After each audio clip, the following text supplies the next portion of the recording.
You suck. You suck. Give it up for me, I'm doing great. I'm paying rent on a shitty apartment and mortgage for a house that I don't even live in anymore. So I'm the only one who doesn't know about this? Get ready for a whole new Will Arnett risking it all in a dramatic acting role about a comedian with a secret. We sat down to find out how it came about. Hey, Will. Hi. You like Glasner? I'll be chatting with you. How's it going? Good, how are you? Real good. Great film. Holy cow. Hey, thanks. I frankly didn't know you had it in you. It's Well, I mean, I'll take that as a compliment. well, you're kind of naked out there, Yeah, you know? Like I know. it's And raw. sometimes naked. There's no hiding, and sometimes naked. Yeah. Yeah. Shit got real, as they say. It did. Is This Thing On is about the life of a stand-up comedian loosely inspired by the real life of John Bishop. It never even entered my head that I sound anything that's not English. But underneath the punchlines is a story about a marriage that's unraveling and a husband who finds his voice on stage. I think I'm getting a divorce. What tipped me off was that I'm living in an apartment on my own, and my wife and kids don't live there. That was probably the biggest clue.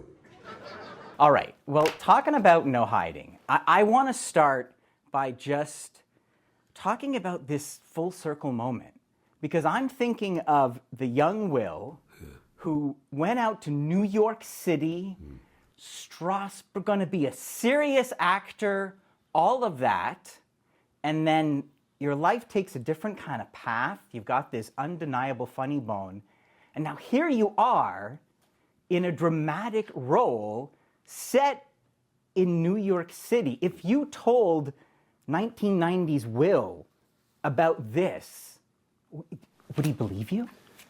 First, he'd be like, "What are you doing here? What's happening?"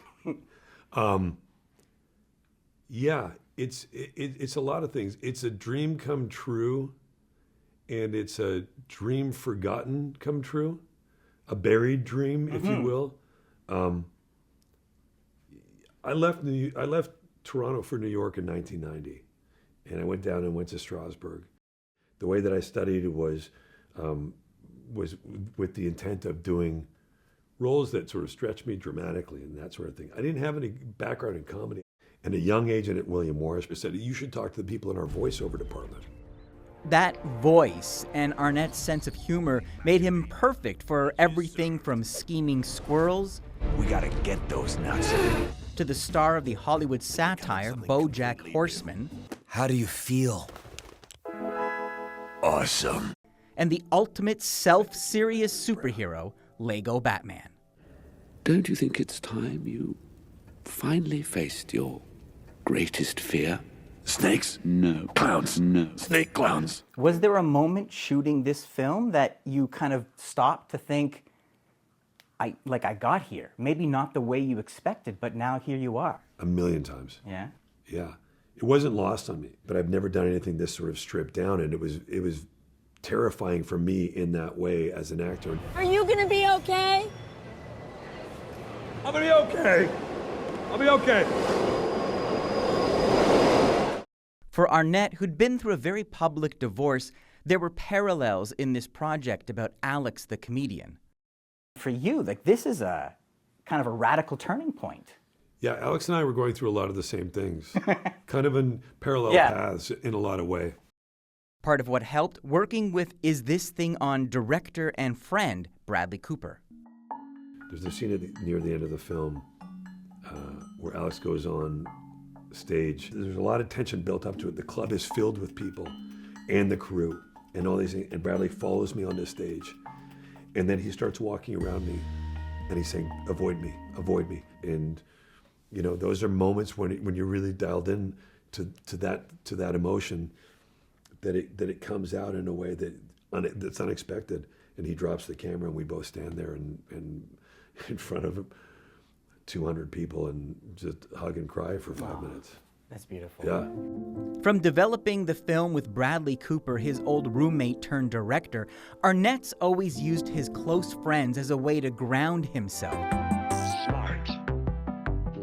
such as with Smartless, the smash hit podcast he started with Jason Bateman and Sean Hayes. It started with just the three of us talking to one another. It's shocking how little both of you know about anything. Can you be more yourself on something like Smartless in a way that you can't typically in Hollywood? Probably. I mean, Smartless, we never talk about what we're going to say on camera, on the show. We always just kind of let it roll out. For us, it's that, we get kind of giddy and goofy because we're so genuinely happy to be around each other. If friendship is one of Arnett's anchors, where he's from is the other. My name is Will Arnett, and this is Toronto. He's a lifelong Leafs fan, a devoted FIFA ambassador promoting the upcoming World Cup, and always makes time for his home city. And for Toronto to host is kind of like this crazy dream come true. What does Toronto do for you when you get a chance to come back? I come back quite a lot. My family is here. Especially now, as I get older, I like to come back even more. I like to be reminded of my roots. The world's a crazy place. I think the Canadians have pretty good perspective. We have a little Toronto message for you, actually. I'm going to play for you. It's a good one. It's from Mitzi from the hospital. You truly care about your hometown and all the people who rely on our hospital when it matters most. Our teams, patients, and their families are deeply grateful. You want to tell the people who she is? Yeah, Mitzi is at Michael Garron Hospital. And you give them a lot of your time. Why is that? Yeah, it's so nice to hear her say that. My dad had a connection to the hospital, and they asked me to start taking part in their raising funds through this event we called Laughter is the Best Medicine that we've done, 8 or 9 times now. So again, the through line of comedy, Will. Yeah. I always remind people, medicine is still the best medicine.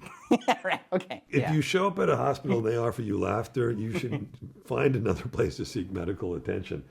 But I think that there is something therapeutic and about comedy. We have to. I love that about Canadians. They love to laugh at themselves and at each other. I feel like the kid I was when I was 20 again. It's my hometown. How Canadian is Will Arnett? This Canadian. A few years ago, I was looking at a house to buy in California, and it had a really steep driveway. And I'm not joking. And when I first looked at it, I walked up to it, and I was like, boy, that's going to be tough when it gets icy. I'm not, and then I went, what am I talking about? There you go. Right? And I was like, it's Put the built Order in. of Canada pin right there. That's perfect. Built in.